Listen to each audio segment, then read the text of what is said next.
E nós estamos discutindo essa matéria, temos um projeto do Executivo tramitando na casa e eles não ligam para eles. A liberdade de expressão é a liberdade de exercer o monopólio.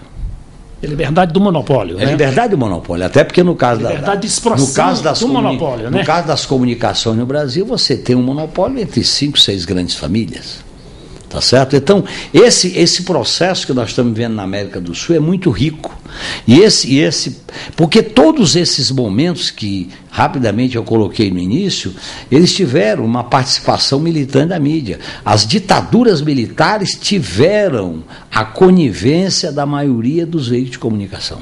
Agora, a minha grande dúvida... todos esses países. A hegemonia neoliberal teve a conivência e a participação militante dos veículos de comunicação.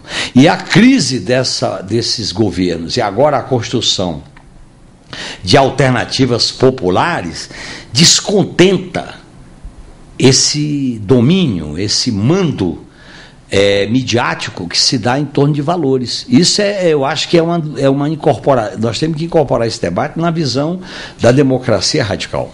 Agora, a minha grande dúvida é se esses regimes, né, populares, a direita chama de populistas, né, demagógicos, esses regimes populares ou progressistas, se eles estão se blindando para esses ataques especulativos. Aliás, é pior do que um ataque especulativo, porque o ataque midiático você não consegue governar, né?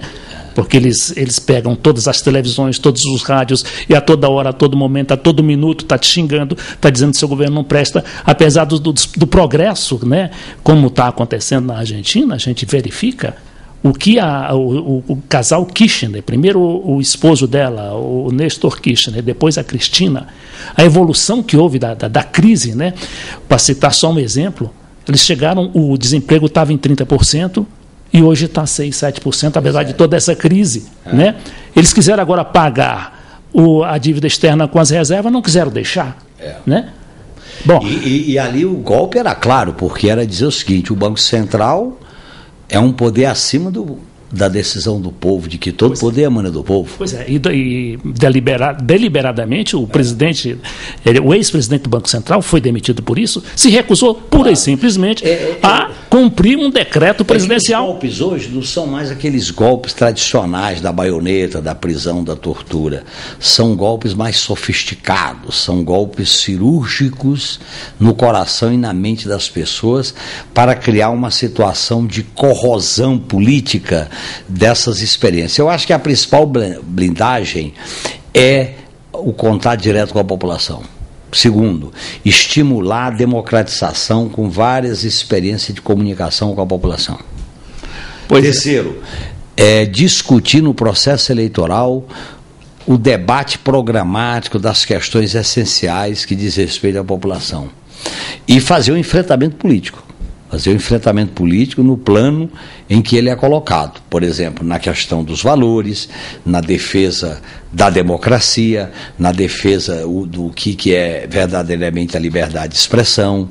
Porque esses paladinos da liberdade de expressão, quando a imprensa foi censurada, quando estavam prendendo gente, matando gente, eles não protestavam. Eles noticiavam as versões do doicode.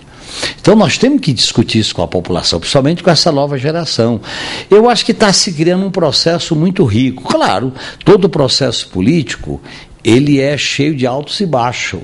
Né? Me preocupa essa articulação da direita, particularmente via Colômbia, agora com a derrota das forças de centro-esquerda no Chile. Nós temos que consolidar essas experiências populares no continente. Pois é. Então, voltando à questão da blindagem, já se provou que o Hugo Chávez, por ter o povo organizado, o Evo Morales, que era um índio, né, um cara muito cordato, muito de um temperamento muito moderado, ele chegou a enfrentar realmente um golpe midiático, um golpe até secessionista, né? Claro. Eles quiseram retalhar. Algumas províncias queriam separar da Bolívia. Pois é. Então, ele venceu isso. Né? Ele venceu isso com o quê? Só com o apoio popular? O apoio popular também organizado? O que foi? Primeiro, o apoio popular é fundamental. Claro. Segundo, aliança entre governos e países que querem a integração latino-americana. Terceiro, As forças da direita no plano internacional estão muito enfraquecidas com os desastres econômicos, as derrotas em guerra. Eles não estão podendo falar muito grosso, não. Então, eu acho que esse conjunto de fatores ajudaram. E também a experiência de criar instrumentos próprios de comunicação com a população, porque essa batalha aí, além do enfrentamento direto, você tem que criar instrumentos próprios de se comunicar com a população, vacinar a população desse tipo de campanha. Nós vamos viver no Brasil esse ano um momento dramático da mídia se partidarizar. Aliás, ela já está deixando claro qual é o lado dela e o que pretende fazer. Eu acho que é um suicídio político, até porque ela sabe o que significa a população identificá-la com um determinado caminho, com um determinado partido, e isso acabar representando uma queda na audiência, na venda de jornais e assinaturas. Mas é uma disputa que aqui no Brasil nós vamos ver um dos momentos, talvez até mais radicalizado do que outros, de como a mídia vai assumir um papel partidarizado na forma de campanhas.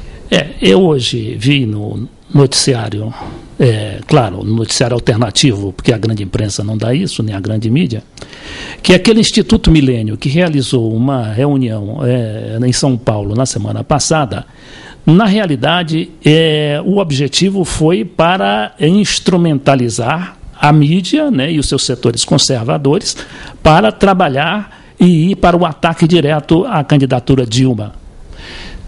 Aliás, eles disseram isso claramente.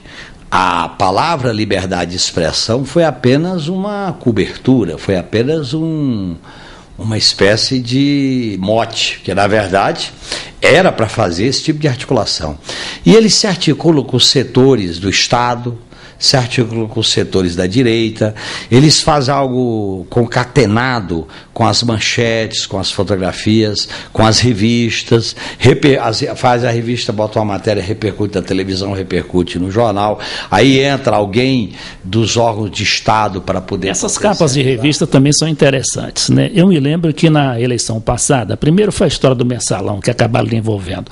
Segundo, dias antes da eleição, inventaram a história de uns dólares de Cuba, se lembra, né? Foi. Uma grande revista pública. Depois inventaram a dólar de Cuba que não deu em nada. Depois inventaram que o Lula tinha conta no exterior. Não deu em nada. Quer dizer, eles jogam para ver se... Isso tudo é capa, né? Capa e com repercussão, né, nos outros jornais. Letras garrafais.